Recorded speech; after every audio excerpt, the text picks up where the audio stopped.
Wall Street Journal has confirmed the name of Wuhan lab scientist who was the first person known to contract COVID-19 or a COVID-19-like illness.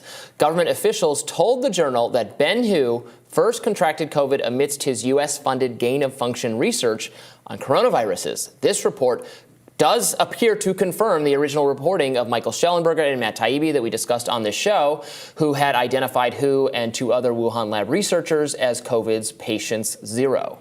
Meanwhile, records obtained by the White Coat Waste through a 2021 Freedom of Information Act lawsuit, confirm that Hu was a lead experimenter specifically on gain-of-function experiments funded by taxpayers via Dr. Anthony Fauci's NIAID and the United States Agency for International Development. According to the records, the NIAID and USAID sent portions of over $41 million in taxpayer-funded grants to the same animal lab where Ben Hu contracted COVID. Joining us now to break down what exactly is in these documents is Senior Vice President of Advocacy and Public Policy at the White Coat Waste Project, Justin Goodman. Thanks for joining us, Justin. Great to be here. Thanks for having me. All right, so what do you think the import of this confirmation of this story really is? I mean, I think this is the smoking gun that everyone's been looking for. If we can confirm that Ben Hu did in fact have COVID, then I think every single sign now points to the Wuhan lab as ground zero and Ben Hu as patient zero. We've been following the money since 2019 to get to the bottom of what really happened in Wuhan. We followed the money from the NIH to the Wuhan lab. In 2021, we followed the money from the NIH to gain-of-function experiments at the Wuhan lab. And now, through our FOIA lawsuit against the NIH, we followed the NIH money to Ben Hu specifically, who, as you noted, has been identified and was unnamed back in 2021. But the State Department and others have been talking since 2021 about these sick researchers at the Wuhan Institute, and this confirms their identity and ties them directly to the experiments being funded by Anthony Fauci and the State Department to supercharge coronaviruses, and in this case, a lab leak, as many predicted would happen when this type of research might have killed over 10 million people and crippled the global economy.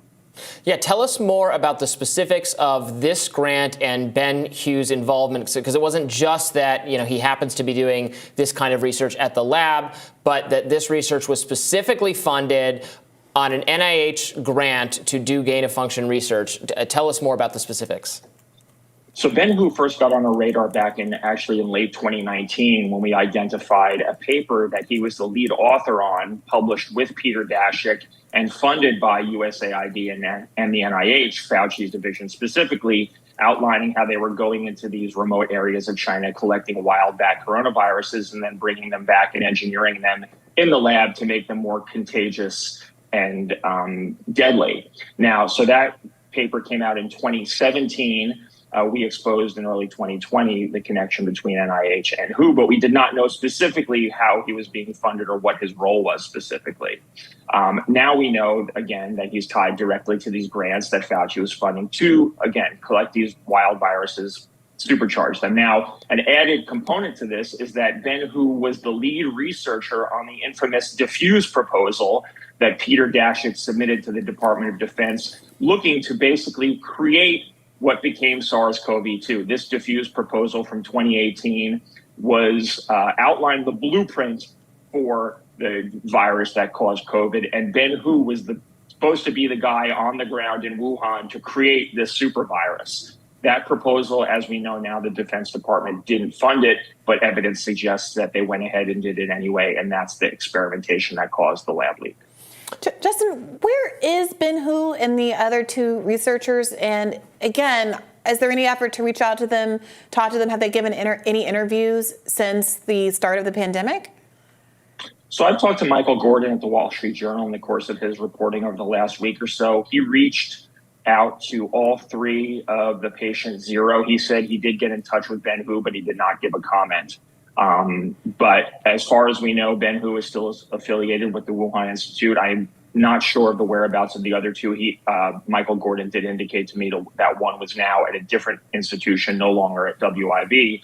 But we do know that all of them were there. They've all been involved in one way or another in these gain-of-function experiments funded by U.S. taxpayers. A government accountability report, Government Accountability Office report came out last week specifying that of that, as you mentioned, $41 million that funded these projects that involved Ben Hu, about 1.4 million did go directly to the Wuhan Institute.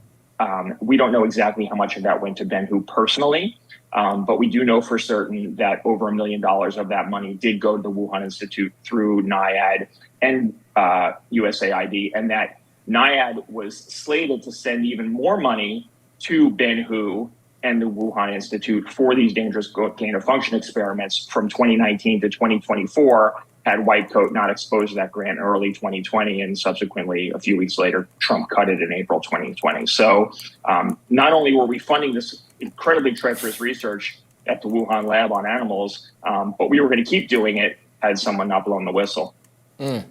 Yeah, it's incredible because some of these, like you said, some of these projects did not go forward, but there's a serious question about whether they were underway and then still hoping to attract funding, and then some funding was still being granted, even during the period, right, in which there was this pause on gain-of-function research. Dr. Fauci has said under subpoena that he or someone in his position, greenlit under the exception clause additional gain-of-function research, and he couldn't, recall beyond that specifically what exactly which projects were given exceptions to continue.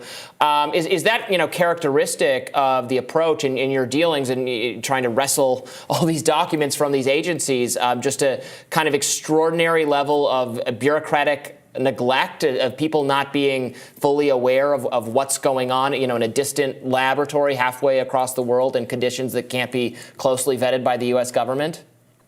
Well, first of all, I think it's an absolute recipe for disaster to ship tax dollars to China or Russia or any other foreign adversary for dangerous animal experiments that could cause a pandemic. That was stupid to begin with. It never should have happened.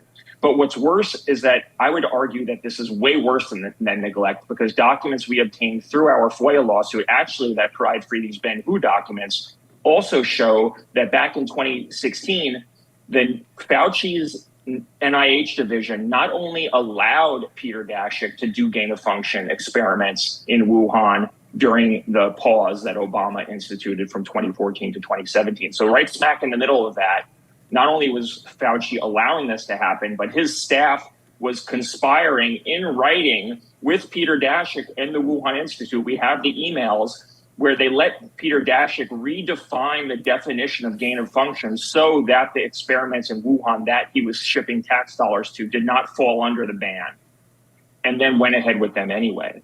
Fauci claims in some of his depositions that he's given in Missouri and other lawsuits that his deputy, Hugh Auchincloss, who then took over NIAID when Fauci retired, was the one involved in greenlighting that project. But listen, there's a paper trail for all of this. There's a paper trail connecting Ben Hu to these dangerous experiments that the FBI, the DOE, and others think caused the pandemic.